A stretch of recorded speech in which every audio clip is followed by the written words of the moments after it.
This is basically that you seek refuge from the witchcraft. And that and we will come to the exact meaning inshallah after it, but just rough meaning right now. The witchcraft and the, if we were to say, magic. وَمِن شَرِّ حَاسِدٍ إِذَا حَسَدٍ. The end of the surah, مِن شَرِّ حَاسِدٍ, which means from the evil of an envier. One who is envious, who is jealous. إِذَا حَسَدٍ, if the hasad and jealousy and envy has what? Has controlled his heart. Let's go through a little bit introduction so we can get to the subject inshallah ta'ala. النفس البشرية تستعد دائما للكمال. Every human self that Allah Jalla wa'ala created seeks always perfection and completion. This is normal. Why? Because it is by definition imperfect and incomplete. Because if the human being was perfect and complete, there's no need to seek completion and perfection. So, there's completion, there's a process, and there's a progress. Of what? Of completion and perfection. And nafs comes not knowing anything. Allah subhanahu wa ta'ala said, أَوَّلَ الَّذِي أَخْرَجَكُم مِّن بُطُونِ أُمَّهَاتِكُمْ لَا تَعْلَمُونَ شَيْئًا. You don't know anything. ثُمَّ جَعَلَ لَكُمُ السَّمْعَ وَالْأَبْصَارَ وَالْأَفْئِدَةَ. So first, you're not born with any information. Now, unlike some people think that we're all born with the tawheed and with knowing the Creator and all these things. People are not born with anything. Allah subhanahu wa ta'ala said, هُوَ الَّذِي أَخْرَجَكُم مِّن بُطُونِ أُمَّهَاتِكُمْ لَا تَعْلَمُونَ شَيْئًا. You don't know anything. And al-fitra does not really mean a set of information. There's a misconception, so some other time we will talk about that. People think al-fitra is a set of or a collection of information about tawheed and about the Creator and all these things, that Allah is the Lord of all and Allah is the Creator and He exists, and that people are born with that. That is not true. That's a misconception of that. But that's not our topic today. So the people are basically created empty, like an open page. And al-fitra, just by a word, is the capacity. The capacity that Allah created within you so you can accept whether it's truth or untruth, whether it's right or wrong. وهذا مصداق حديث رسول الله صلى الله عليه وآله وسلم في صحيح الإمام مسلم قال كل مولود يولد على الفطرة فأبواه يهودانه أو يمجسانه أو ينصرانه وإن كانا مسلمين فمسلم. This is still in the Sahih. Some people just take the first half and they just keep going. The hadith means that every newborn is born on the fitrah. His fathers, or his parents basically, they either raise him as a Jew, or as a Majusi, or as a Christian, and if his parents, the Prophet ﷺ is saying still, if his parents are Muslims, then he becomes Muslim. Basically, the Prophet is studying the first law in biology. You know, if you go and take biology 101, they say a human being is a product of his environment. Any environment you put in, you become a product of it. And the Prophet ﷺ said the first law of biology 1424 years ago. And you really have to think about it this way. Now they say, well, a human being is a product of his environment. Well, we said that a long time ago.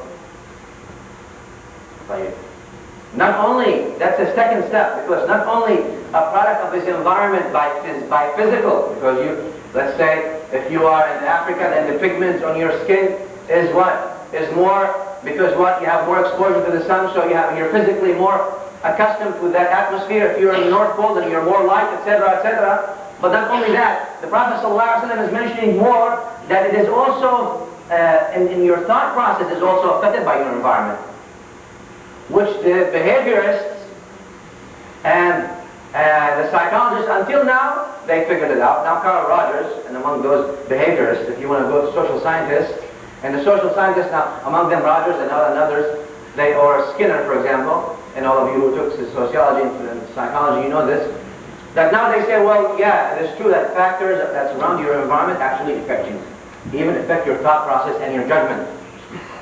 But Allah subhanahu wa ta'ala said that. Anyway, so the fitrah is the capacity, the open capacity to take whatever they implant in you, like you're a fertile ground. What is implanted in you, what is imprinted in you, what is impressed upon you, is basically what you grow up carrying. And that tells those, I'll take a second to say this, tells all those who have kids and children, that the very first years of your child are the very most important ones. The child doesn't speak. Children don't talk. They're easy, very easy. They're fearful of everything. But everything is impressed in them. Everything you say, you do, is what impressed in them. Why? Because they came empty, not knowing anything. وَاللَّهُ أَخْرَجَكُم مِّن بُطُونِ أُمَّهَاتِكُمْ لَا تَعْلَمُونَ شَيْئًا. You don't know anything. And now what? The second stage. So the first stage, you don't know anything. The second stage is what? Start accumulating information. And that information you accumulate, so what? So you can discover the unknown. Now you say, this is right, this is wrong, this is right, this is wrong. So theoretically, the second stage is theoretical now. You say, okay, now I know what is right, what is wrong. The third stage is when you start acting based on that information. So we have this progress that we go through in order to complete ourselves. And human beings, by definition, always want to get more of everything. Let's say, everybody wants to live 1,000 years. And if it's possible, we want to live 2,000. May Allah give you all thousands of years to live. I don't have a problem. So, but the point is, if we have 1 million, we want 2 million. And if 2 million, we want then 15 million. And we want, if you have 1 PhD, you want 3 PhDs. And if you have 1 house, you want 5 houses. And if you have, basically, and this is not something that we are to blame for, or we are, Allah subhanahu wa ta'ala, I'm trying to, it's not a degrading thing. This is how Allah subhanahu wa ta'ala created the human being, weak. Allah subhanahu wa ta'ala created the human being weak. So because you're weak, anyone who's weak has that inferiority complex. Because of that weakness, you always want to what? Overcome it. And therefore there is a reaction to that. And Islam, because it's the deen of Allah subhanahu wa ta'ala. Inna deena inda Allah al-Islam. Islam realized this. There is a weakness. And the insan khulaq da'if. So, Allah Jalla wa'ala created these things, and then He gave us the solution with Al-Islam. How so? In Islam we recognize and we realize the deficiencies that a human being is created with. In a sense, not a creator deficiency, but Allah subhanahu wa ta'ala, because by definition it's a creation, and a creation by definition is imperfect. Why? Because the creation cannot be perfect. Because what? The perfection is only to Allah subhanahu wa ta'ala, the creator. And the creation can never be similar to the creator. Unlike other people, they think that the creator can be similar to the creation. Of course, this is, in Islam, it negates the entire tawheed.